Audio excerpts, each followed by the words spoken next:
Olá! A divindade de Cristo é uma convicção racional, um simples objeto de fé, um dogma teológico, político, institucional ou uma grande fraude da religião cristã? Tema complexo desde os primórdios do cristianismo. Nosso convidado de hoje, ele é teólogo, historiador, está aqui Jefferson Ramalho. Ele é um pesquisador dedicado do assunto, principalmente do pensamento cristão dos pais da Igreja. Jesus é Deus? Este é o tema do Religare que está começando pela TV Horizonte, emissora da Rede Catedral de Comunicação. Jefferson, é um prazer recebê-lo aqui no Religare, para tratar de um tema tão polêmico e ao mesmo tempo tão antigo. É verdade. Olá, Flávio. Muito obrigado. E eu espero que a nossa conversa traga alguma contribuição para quem está nos assistindo. Sem dúvida. Você pode participar do nosso programa, envie sua opinião, comentário aqui para o nosso programa. Basta acessar a nossa página www.pucminas.br/ppgcr. Muito bem, Jefferson, essa pergunta, como eu disse, muito instigante. Esse é o livro, né, pela editora Reflexão. Como eu disse, um tema instigante e, ao mesmo tempo, antigo. Não é? Você estuda desde os pais da Igreja, essa temática na perspectiva dos pais da Igreja, não é isso? O que é que você pretende com a obra, ou pretendeu com a obra no momento da sua concepção? Na verdade, esse livro é a primeira etapa de uma pesquisa dividida em 3 momentos, né? E a intenção é, através desse primeiro volume, tentar resgatar um pouco daquilo que foi não só objeto de fé, mas também de pensamento, de reflexão dos padres da Igreja até o IV século. Ou seja, os pais da Igreja pré-nicenos, aqueles que viveram antes do IV século, especialmente Orígenes, Tertuliano, Irineu, Justino, o próprio Eusébio de Cesareia, que embora participe do Concílio de Nicéia, também pode ser considerado como um pai pré-niceno, trabalhar com o pensamento cristológico no IV século, especificamente até os pais capadócios. E a segunda etapa começaria, então, a partir de Santo Agostinho. Sim. Então, para quem não tem conhecimento, né, desse período da história, desse objeto da sua investigação, como é que você poderia assim, facilitar a compreensão, né, que você chama até o século IV? Por quê? Há um motivo. Há um motivo. Né, o que acontece nesse século IV, né, que demarca, né, a sua pesquisa? Na verdade, o IV século ele é decisivo para a história do cristianismo em vários aspectos, né? Primeiramente, essa discussão cristológica que envolve uma controvérsia que surgiu dentro da Igreja cristã, não vem de fora, especialmente nas regiões de Alexandria, por meio do pensamento de um presbítero chamado Ário. Ele defendia que Jesus Cristo não era Deus eternamente. Essa era a sua defesa, o seu pensamento. Ele era responsável por uma igreja local apenas. Só que não demorou muito para que o seu pensamento começasse a influenciar muitas pessoas, para que chegasse até aos ouvidos do seu superior eclesiástico, que era o bispo Alexandre na época, e depois de muitas discussões, algumas favoráveis, algumas contrárias ao pensamento de Ário, porque ele tinha até alguns bispos ao seu favor, a consequência foi um concílio convocado na época, inclusive pelo próprio imperador romano Constantino, que se reuniu em Nicéia no ano 325 e definiu contra o pensamento de Ário e a favor do pensamento de Alexandre. Agora, o IV século é decisivo não só por isso, mas por uma série de razões. Foi no IV século, inclusive antes do concílio, que o imperador Constantino assina um documento tradicionalmente conhecido como Edito de Milão, que vai conceder a liberdade religiosa no Império Romano, que para o cristianismo foi um grande presente. No mesmo IV século tem o Concílio de Nicéia, tem a composição da segunda edição da obra de Eusébio de Cesareia, que é a primeira obra de história do cristianismo que se tem notícia. E no final do IV século, em 380, para poder consolidar tudo, o imperador na época, Teodósio, assina um outro documento, conhecido tradicionalmente como Edito de Tessalônica, que faz do cristianismo a religião oficial do Império Romano. Ou seja, aquela religião que tinha sido perseguida durante 300 anos, de repente se torna a religião oficial do Império. E aí, a partir de todas essas mudanças que acontecem na igreja no quarto século, o cristianismo vai assumir uma nova identidade aliada ao Estado, aliada ao sistema, e que vai refletir em outras transformações da Idade Média para frente. Então, esse é o período da sua investigação Isso. e essa é a demarcação, né? Até tais acontecimentos Isso, até o quarto século. do século IV. Bem, você adota uma perspectiva historiográfica, não é? Citou Eusébio de Cesareia como, não é, o primeiro historiador do cristianismo que se tem notícia. O que é assumir uma perspectiva historiográfica? Do ponto de vista metodológico, o que isso impacta a sua pesquisa?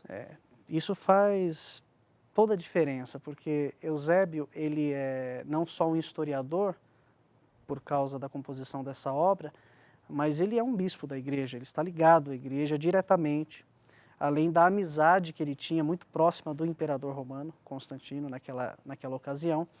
E ele, muito mais do que escrever a primeira história eclesiástica, a história do cristianismo de que nós temos notícia, ele deixa um modelo, um paradigma, uma forma metodológica de como escrever a história do cristianismo, que no seu caso é um documento de defesa, uma apologia à religião muito mais do que um documento de história, de reprodução do passado. Claro que tem uma contribuição para aquele momento, é uma obra de suma importância, porque tudo que nós sabemos hoje a respeito do cristianismo até a obra de Eusébio é graças à sua obra, porém o seu paradigma teórico, enquanto historiador, vai permanecer até os nossos dias. Os nossos historiadores do cristianismo até hoje seguem o modelo teórico de Eusébio, mesmo com todas as evoluções que a historiografia já vivenciou, mesmo do século XVIII para cá. Sim.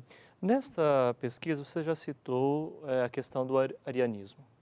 Não? Você também já falou sobre o concílio de Nicéia, as intervenções de Constantino. Eu gostaria de detalhar um pouco mais cada um desses pontos, não é? E até de discutir com você qual foi o alcance, por exemplo, que teve o arianismo na história do cristianismo. Não é?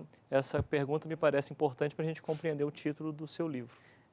O livro está dividido em duas etapas, duas abordagens. A primeira é a abordagem histórica, que é onde a gente trata a respeito do que aconteceu, a partir dos documentos, das informações que nós temos ao nosso alcance.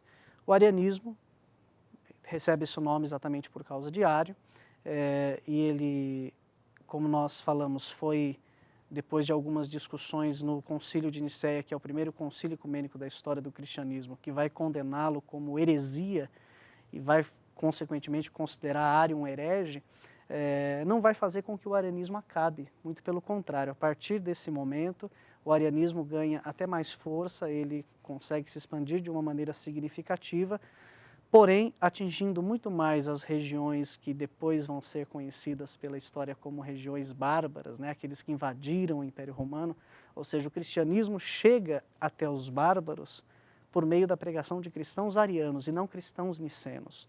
Então talvez seja essa a proporção que o arianismo vai ganhar mesmo depois da sua condenação no Concílio de Nicéia. Mas nós podemos dizer que até o quinto século, né, o século seguinte, o arianismo já não tinha mais tanta força, exatamente porque no ano 380, como nós falamos, o cristianismo, no caso niceno, é que foi favorecido pelo imperador. Além disso, tem os documentos que são produzidos, as obras de teologia daquela época, que são as primeiras, no caso, que são produzidas, e a maioria delas do lado niceno, contrárias ao pensamento de Ário. Sim. Como é que se deu esse debate? Não é um debate tranquilo? Houve tensão? Não é? Como que se deu? Houve muita tensão. Como é? Porque, inclusive, há um ditado, me lembro quando fazia uma pesquisa fora, em Madrid, e tem até um dito espanhol, né? Um tal de se Jesus é Deus, exatamente para se referir a uma situação conflituosa. Isso. Foi uma discussão tensa, do começo ao fim, não tenha dúvida disso. Vale a pena a gente também resgatar, que inclusive é o primeiro capítulo da segunda etapa do livro, da segunda abordagem, que são os padres pré-nicenos. Essas discussões contrárias a essa suposta convicção na divindade de Jesus já estava sendo trabalhada por alguns pensadores anteriores à Ário, anteriores ao Concílio de Nicéia. Por exemplo, Celso era um filósofo que tinha escrito contra o cristianismo, né, na sua famosa obra Discurso Verdadeiro contra os Cristãos, e que depois foi combatida por Orígenes, né, na famosa obra Contra Celso. Mas a gente pode afirmar que o ponto máximo dessa discussão foi mesmo em Ário. Ele teve problemas tanto na sua vida enquanto presbítero, porque exatamente por ser uma espécie de líder, um pregador, ele foi vítima de algumas repressões por pensar dessa maneira. No Concílio de Nicéia, a maioria das fontes afirma que ele não esteve presente por não ser um bispo. Lá no concílio, embora ele estivesse muito bem representado por um bispo chamado Eusébio de Nicomédia, este não foi muito feliz na sua defesa ao arianismo. No fim das contas, no concílio de Nicéia surge um importante personagem que é Atanásio, um simples secretário do superior de Ário, que era Alexandre, e que vai acabar se mostrando como um grande teólogo, condenando o pensamento de Ário. Vamos continuar essa história daqui a pouco? Está muito interessante. Bem, nós estamos aqui conversando no Religário de hoje, estamos conversando com Jefferson Ramalho, ele é autor do livro Jesus é Deus. Nós vamos para um breve intervalo, voltamos daqui a pouco. Até já.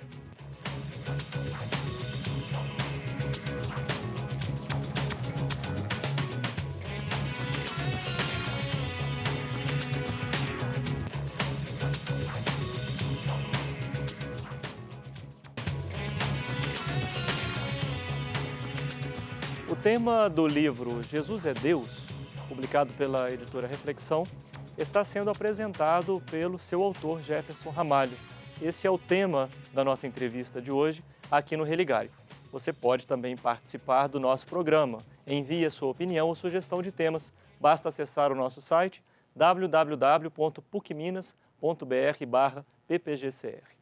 Você contava no final do primeiro bloco, Jefferson, sobre o concílio de Nicéia, as tensões. Você parou justo no momento em que um teólogo se destacou, um secretário que se revelou um grande teólogo, e deu uma contribuição importante no debate. Isso. Exatamente em função de toda aquela tensão que o arianismo já estava provocando, porque antes de convocar o concílio, o imperador Constantino tinha tentado resolver de uma outra maneira toda essa discussão entre Ário e o seu bispo Alexandre. Ele tinha enviado uma carta e como quem perguntasse, por que vocês estão brigando exatamente agora no momento em que vocês têm liberdade de cultuar o Deus de vocês, a religião de vocês? Isso sem falar da experiência que ele afirmava ter tido com o próprio cristianismo. Agora, o que é importante a gente pensar é que ele não tinha, aparentemente ele não tinha nenhuma noção do que aquele pensamento cristológico diário poderia causar em toda, tanto a comunidade de leigos, de cristãos, como na própria construção do pensamento cristão daquele momento. No fim das contas, o concílio foi convocado e aí, como eu disse, Atanásio vai aparecer como um grande teólogo extremamente competente. Ele tem obras que são escritas antes e depois do concílio e que só passam a ser bem conhecidas depois do concílio exatamente pela participação que ele teve nesse episódio. Ele era um diácono, um secretário de Alexandre, lá no concílio ele se mostra como um teólogo extremamente competente, só que vai sofrer todas as consequências depois. Mesmo depois que Alexandre faleceu, ele foi o seu sucessor, ele se torna bispo de Alexandria, ele sofre 5 exílios, porque haverá momentos em que o arianismo vai ser favorecido pelo Império Romano ainda, mesmo depois da condenação em Nicéia, ainda com Constantino no poder. Depois que Constantino morre, o seu filho Constâncio assume o poder do Império e ele era ariano e não niceno. Ele condena Ário, aliás, ele condena Atanásio a 2 exílios. Depois Valente vai condenar novamente Atanásio mais 2 exílios. Então ele sofre 5 exílios. Então Atanásio, apesar de todas as obras que deixou escrita, ele passou por todo esse processo de repressão.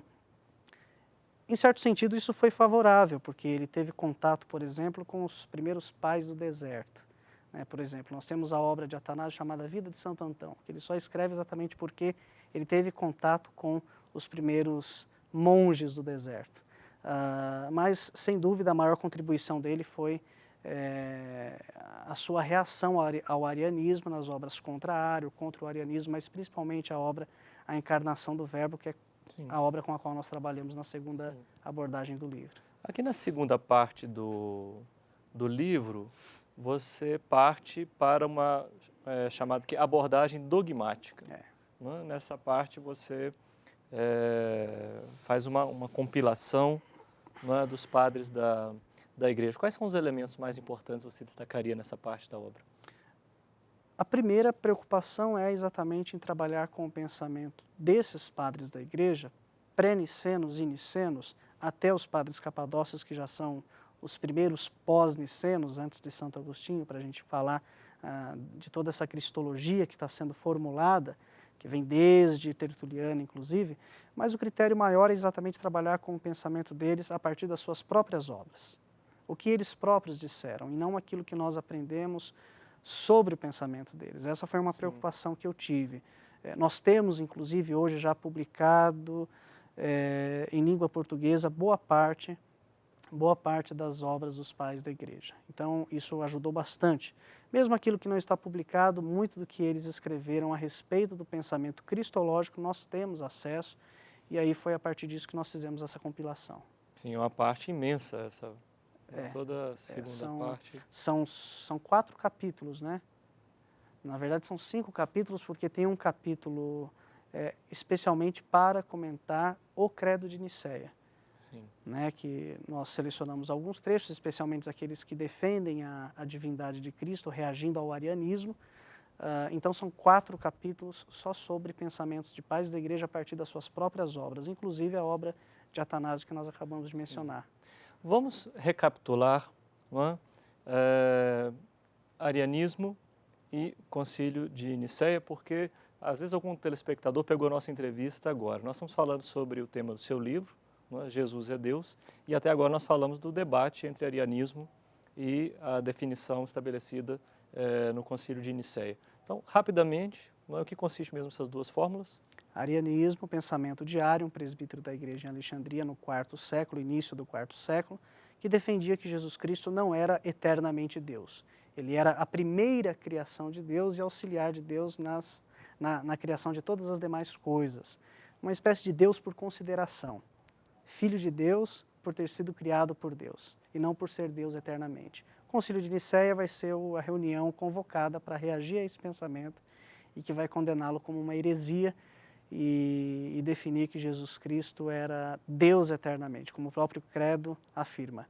Deus de Deus, luz de luz, Deus verdadeiro de Deus verdadeiro, gerado e não feito, da mesma substância que o Pai. Como é que se deu, seu historiador, né, a formulação do dogma trinitário? Ele está também nesse debate?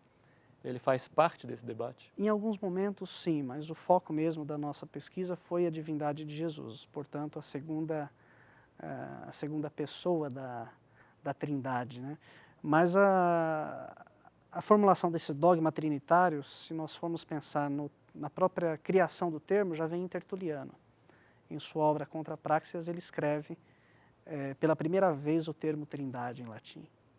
E a partir daí esse termo passa a ser usado. Então, a formulação do dogma trinitário, mas não enquanto dogma, mas como uma convicção presente, não só na prática dos cristãos, mas no pensamento desses pais da igreja anteriores à discussão de Nicéia, já estava presente em suas obras. Claro que, na maioria das vezes, para reagir a algum pensamento contrário. Foi o caso, por exemplo, de Orígenes escrevendo contra a obra de Celso. Depois, com a discussão em torno do pensamento diário, isso toma uma forma muito mais significativa. Posteriormente, no Concílio de Constantinopla, em 381, tem uma espécie de uma confirmação do credo de Nicéia. Por isso que, inclusive, o credo definido em Constantinopla é o credo niceno-constantinopolitano, ou seja, uma confirmação do credo de Nicéia a respeito da pessoa do Filho, mas ao mesmo tempo é um credo ampliado porque ele trata da pessoa do Espírito Santo, que não foi algo tão discutido em Nicéia, apenas mencionado. Sim. E Diga. posteriormente você vai ter isso sendo defendido com os capadócios. Os capadócios, por exemplo, trabalham com o relacionamento entre as pessoas da Trindade. Depois nós temos a obra de Hilário. Hilário, ele faz parte do quarto século também, ele é uma espécie de Atanásio no Ocidente, porque ele era da Gália, e ele tem um tratado sobre a Santíssima Trindade. Santo Agostinho também vai ter uma obra tratando a respeito da Trindade, chamado A Santíssima Trindade. E daí para frente nós temos só defesas a esse pensamento que Sim. foi oficializado em Nicéia praticamente. Sim. Né? Agora, terminando a obra, né, nós estamos passeando pelo seu livro com seus comentários, você faz uma aplicação da exposição teórica apresentada nos primeiros capítulos. Né?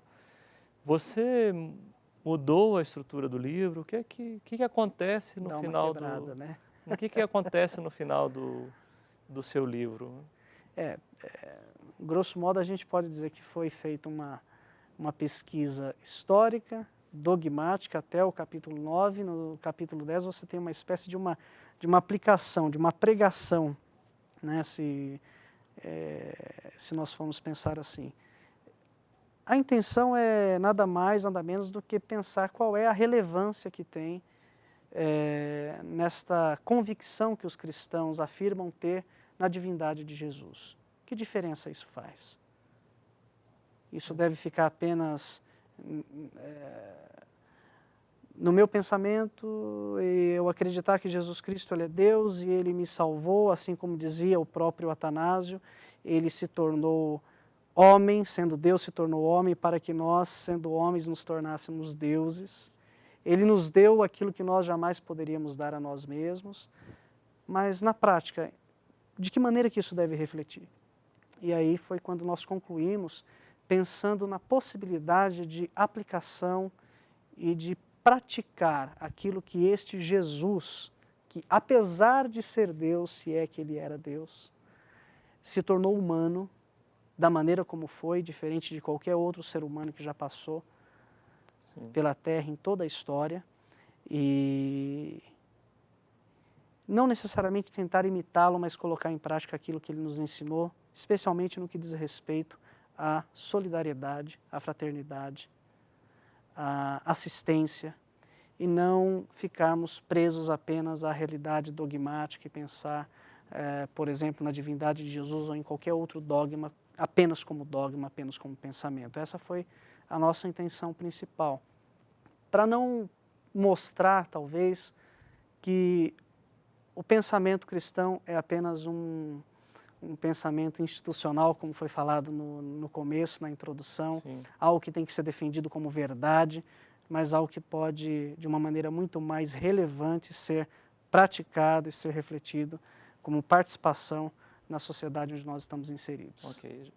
Muito obrigado, Jefferson, pelo seu esclarecimento, pela sua presença aqui no Religar. E nas melhores livrarias está o livro do Jefferson Ramalho, nós conversamos sobre ele hoje, da editora Reflexão. O título do livro é Jesus é Deus?